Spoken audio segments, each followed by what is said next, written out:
Hey everybody, welcome back to another episode of On Attachment. In today's episode, we are talking about how to balance compassion for others with boundaries for ourselves. Now, that might not sound like a particularly sexy topic, but it's actually one that I think the vast majority of people, and certainly people within my audience, which tends to be people who struggle with anxious attachment, could use a lesson in. And I think it's one that applies to not only our romantic relationships, but certainly our family dynamics, maybe even friendships. So it's really broad in its application.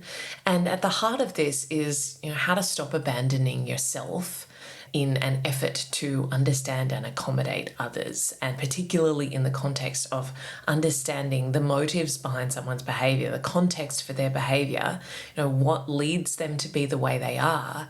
I think those of us who are naturally very empathetic and are naturally driven to try and maintain relationships and hold on to relationships, I think that can create a perfect storm where we spend so much time trying to understand someone that we maybe lose sight of what we actually need in that dynamic, in that relationship, in order to feel safe and fulfilled and cared for and supported and whatever else. So I want to share some thoughts on that today and giving you some things to think about in terms of finding where that line is for you. And it will be different in different relationships, what the boundary is that you might need. That will look different depending on the context. But it's a conversation that I think is really important. As I said, I think this is obviously a big one in romantic relationships, but equally, I think that having compassion and extending compassion and grace towards family members who we might have some tension with as we go into that holiday season, where I know a lot of people will be spending more time with family than usual, and in circumstances where you might be in close confines, it can turn into a bit of a pressure cooker. Learning how to navigate that with grace so that you're not swinging between extremes of either snapping and isolating yourself or experiencing big ruptures that feel really awful, or just biting your tongue over and over again and copping a lot of stuff that doesn't feel good in the name of keeping the peace, which then veers more towards the self-abandonment side of the seesaw. So I'm going to be sharing some thoughts on that today, and hopefully some reminders that will allow you to navigate these kinds of relationship dynamics with grace and confidence and maturity, and enough regulation and groundedness that you feel like you have choice, that you can stay present in yourself rather than losing yourself.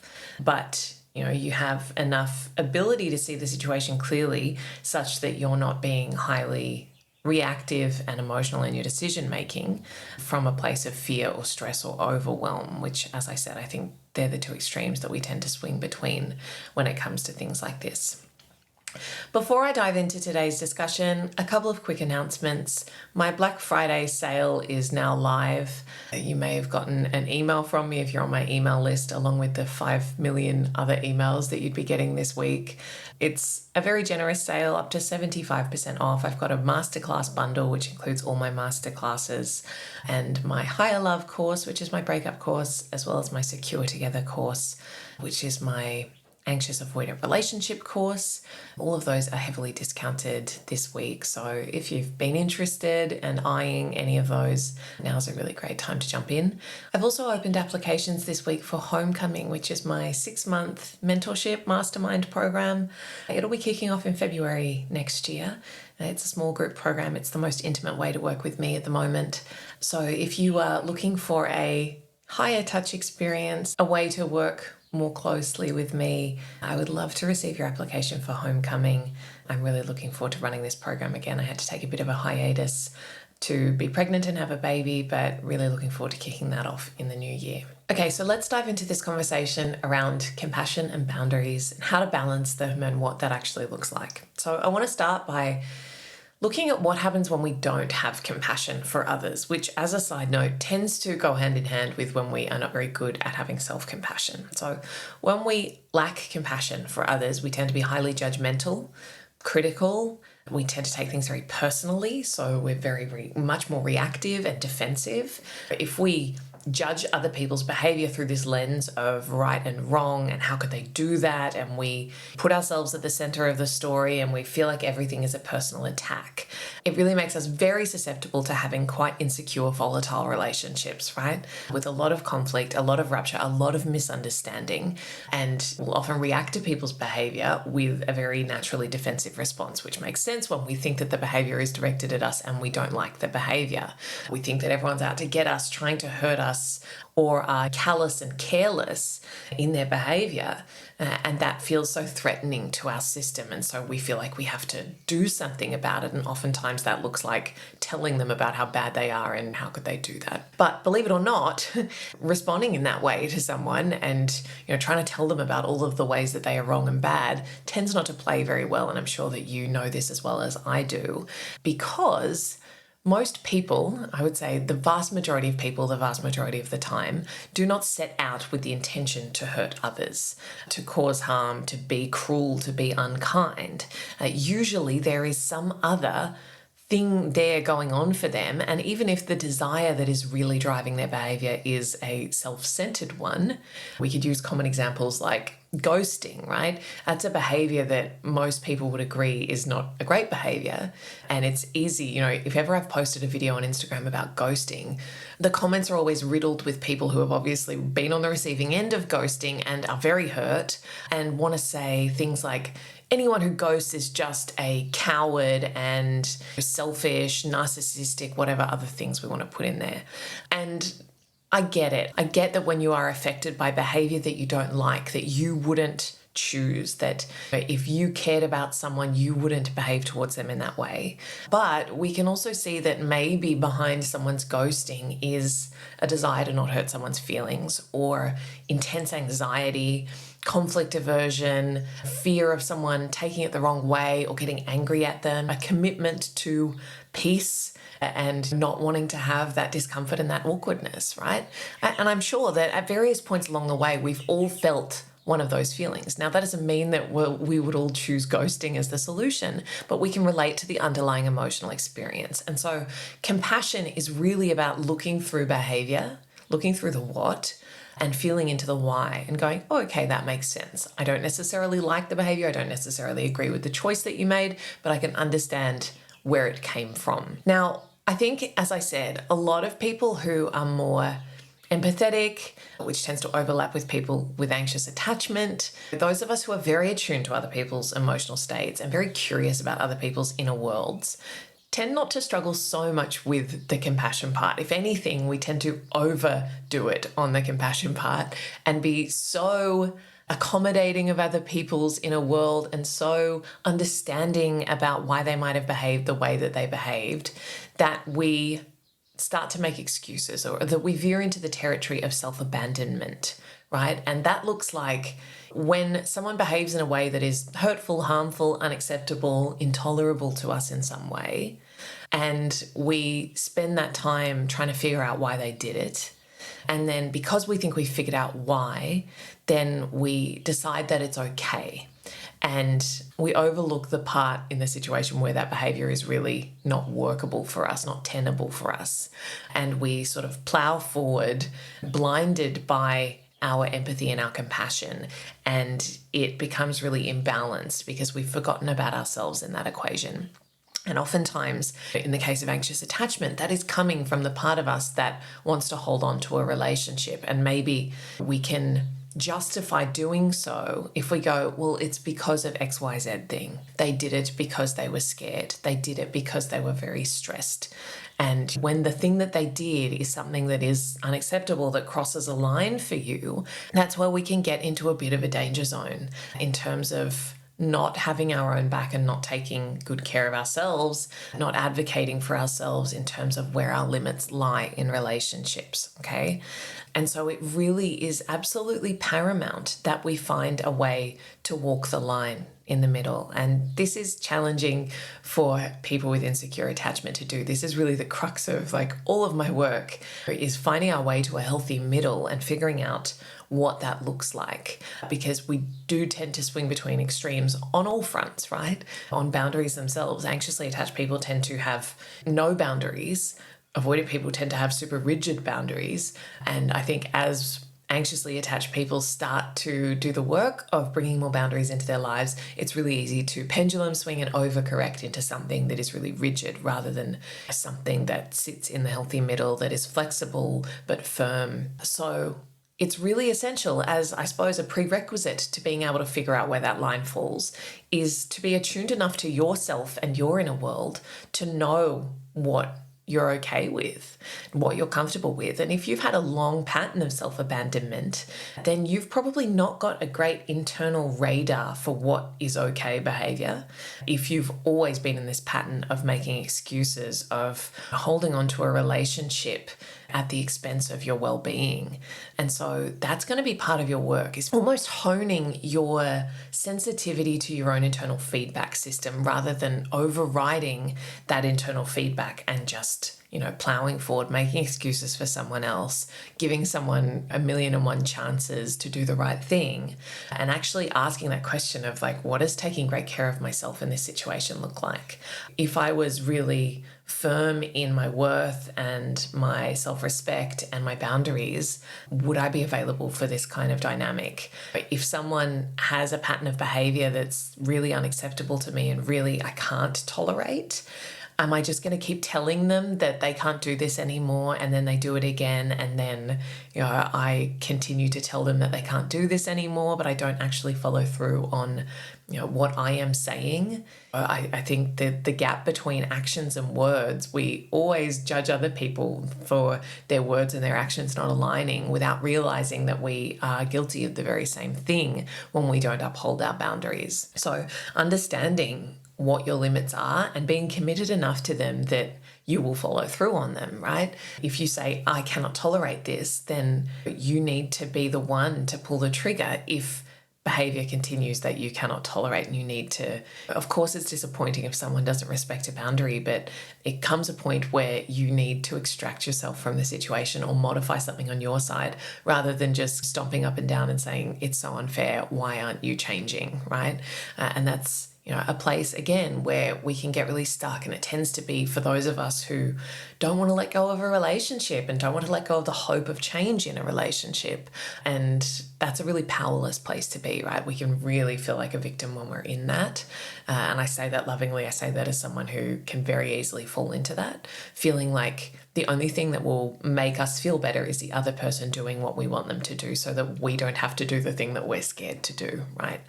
So I think figuring out what are my limits, what can I tolerate, and being very clear in your communication of both why the behavior doesn't work for you, what your limit is, and what the consequence will be if something doesn't change or if behavior continues along those lines, and then being willing to follow through on that, okay? Now, I do want to just quickly talk about what that might look like in the context of family stuff, because I know that family dynamics is its whole own kettle of fish. I actually did a mini training on navigating family dynamics during the holidays for my Insiders membership that I recorded yesterday because a few people had asked about this. I know folks in the US are maybe heading home for Thanksgiving this week, and all of that can bring up a lot of stuff.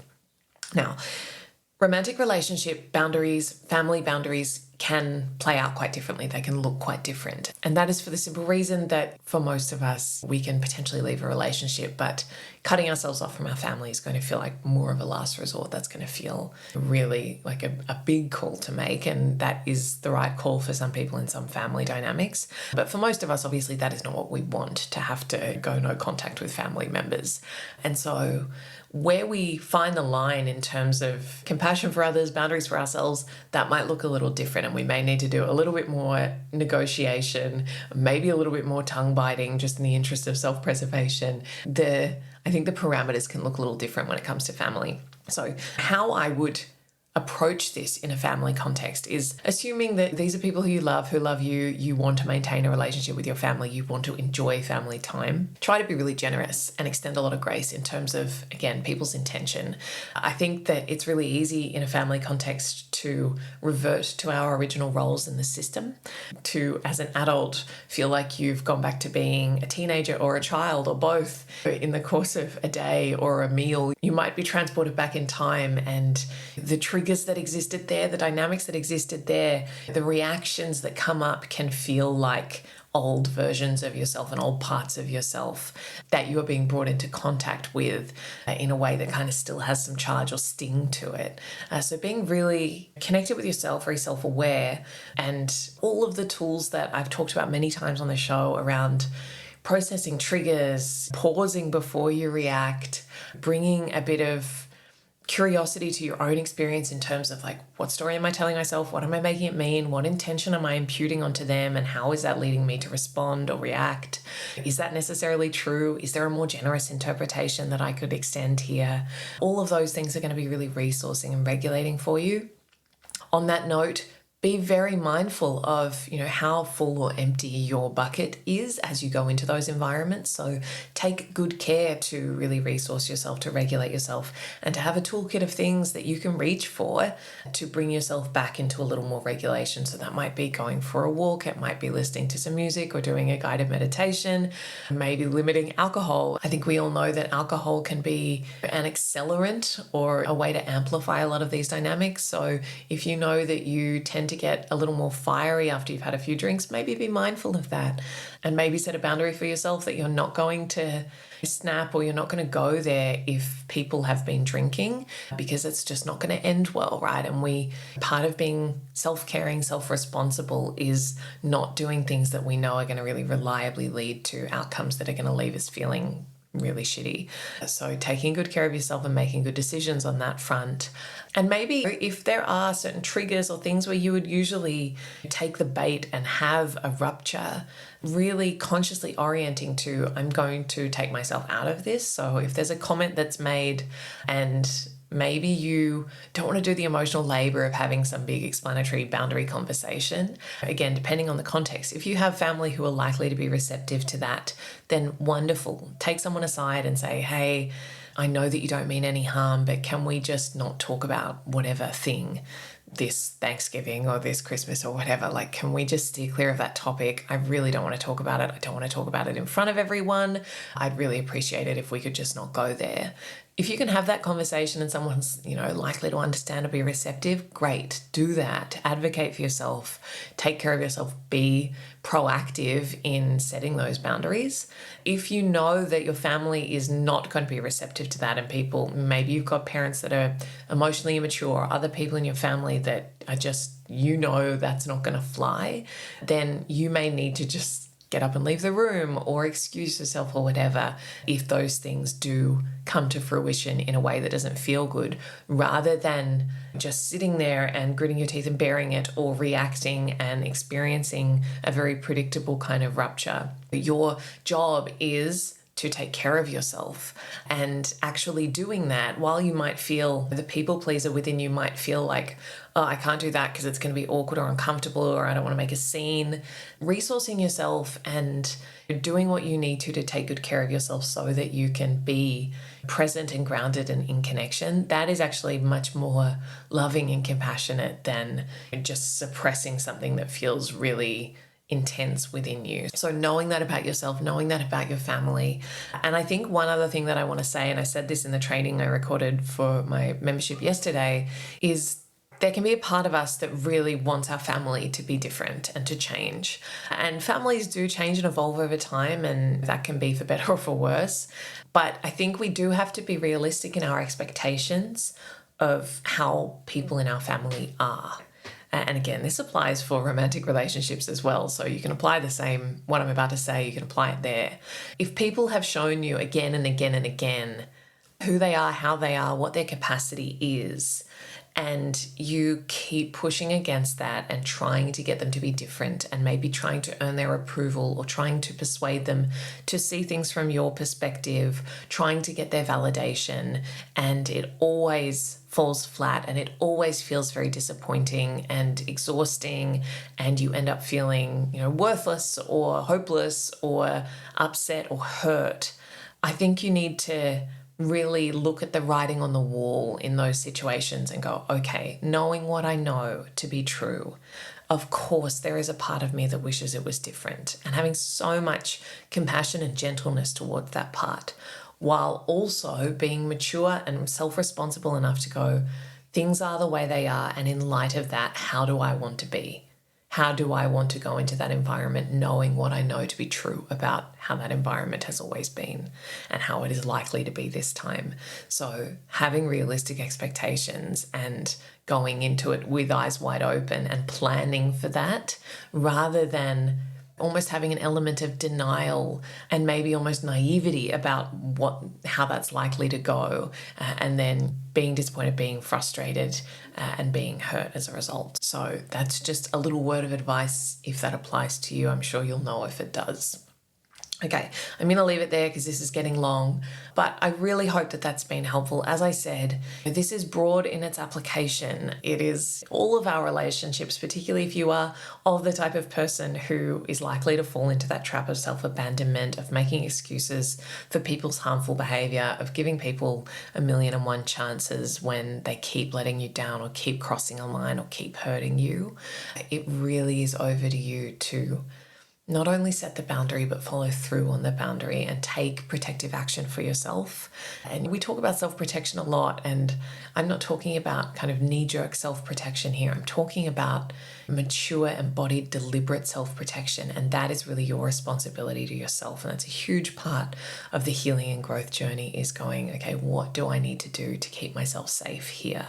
And that is what is going to allow you to be more relaxed in relationships, to be in connection, to be mature and grounded and emotionally level, because you know that you've got that containment and that you have your own back. It's only when we have those patterns of self-abandonment that we become really desperate and dependent on others to do the right thing, because we don't trust ourselves to do the right thing in response to them. So, sending you so much love. If you are going into any sort of challenging family environment in the coming days or weeks, I know how hard that can be. Take really great care of yourself. As I said, make sure that your bucket is full, or as full as possible, going into those environments that can be draining. And as I said, Black Friday sale this week. So if you want to check any of that stuff out, please do. Otherwise, I look forward to seeing you again next week. Thanks, guys.